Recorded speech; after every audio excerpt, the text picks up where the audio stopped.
Bro, just stop talking about the JDM market anymore. Like, it clearly is not ruling anymore. Dude, I promise you, the 350Z and all these other sport cars, the Supra, Civic, all those cars are still the best sport cars on the road. Nah, you're just mad that my BMW gapped your 370Z yesterday.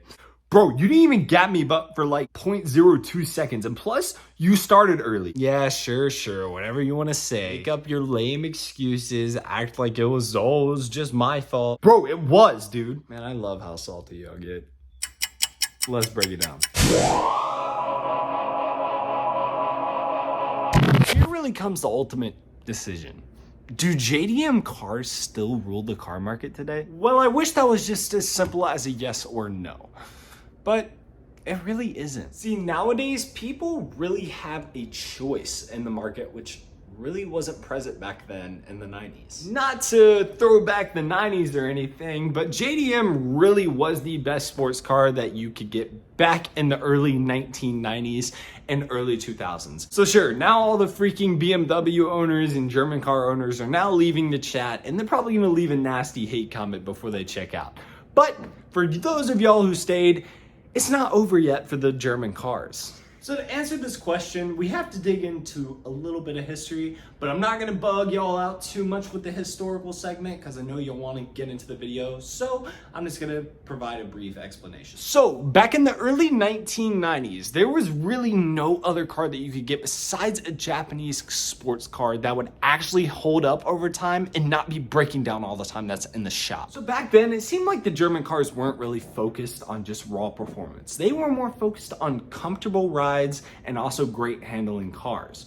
Comparison to the JDM market, to the JDM cars that really, they were more focused on performance and power. They wanted to stick out among any other brand because they were just entering the United States, and after the war, people had a low impersonation on Japan. So they wanted to make a good car, reliable car, but also powerful and fun to drive.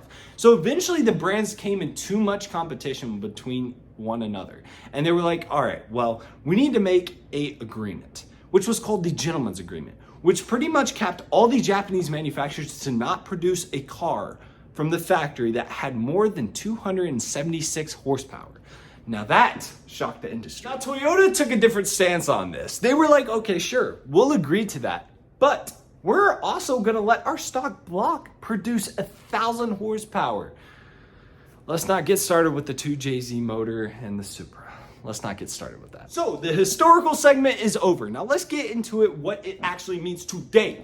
Who rules the sport car market today? So as much as this pains me to say, the German cars now rule the sport market in today's date. And I know that comes to a shock in a lot of people, but let me explain why.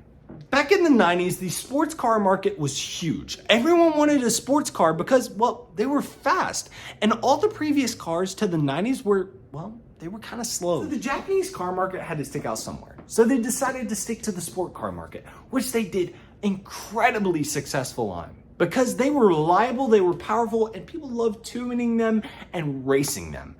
They were great cars. Compared to now, well, sport cars aren't as popular anymore. See, with the average American having 3 kids, more people are focused on family-oriented cars, safe vehicles, fuel-efficient vehicles, and having enough space to carry luggage around when they go on vacations. In Japan, people acknowledge this. The engineers of the car manufacturers acknowledged, well, the American market has shifted.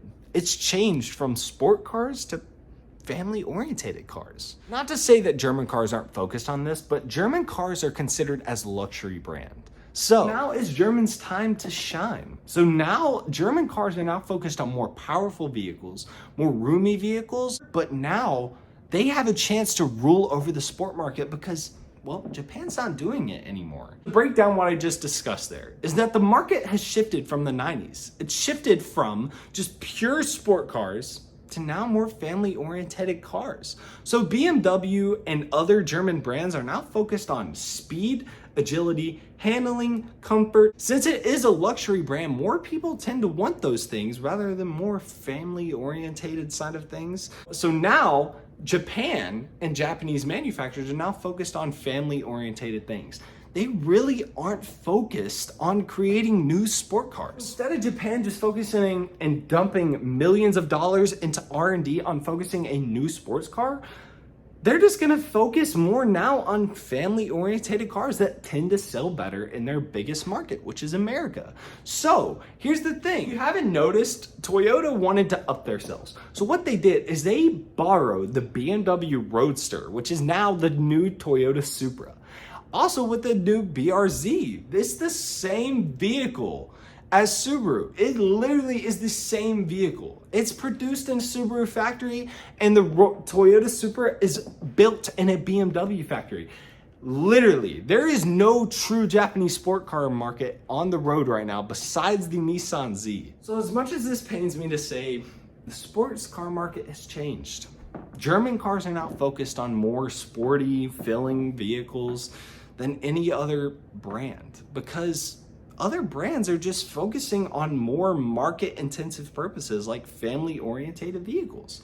Considered with German cars, they're more luxury vehicles. They're focused on speed, agility, comfort, and handling. That's just how it is nowadays. Not to say that the Japan 90s cars won't stick down in history as the best sports car ever, and people won't want to go relive those victory moments for Japan, but now the market has changed. So if I were you, what I would do, if you still want to have some of that old Japanese glory of their sports cars, just go buy a used vehicle. Go buy a used 350Z, 370Z. They were nice cars and they were sporty cars, and it's cheap to fix and very reliable is the 350 and the 370Z. So focus on that instead of having to just dread on the fact that German cars now rule the sports market today. So if you guys enjoyed the video that I just made today, please hit that like button. And if you like the content we make on this channel, please hit subscribe. And I hope you guys have an amazing rest of your day. And if you have any comments, questions, or concerns, please post them in the comment section and I will answer them as soon as possible. Thank you guys very much for watching this video, and I hope you guys have a great day. Peace.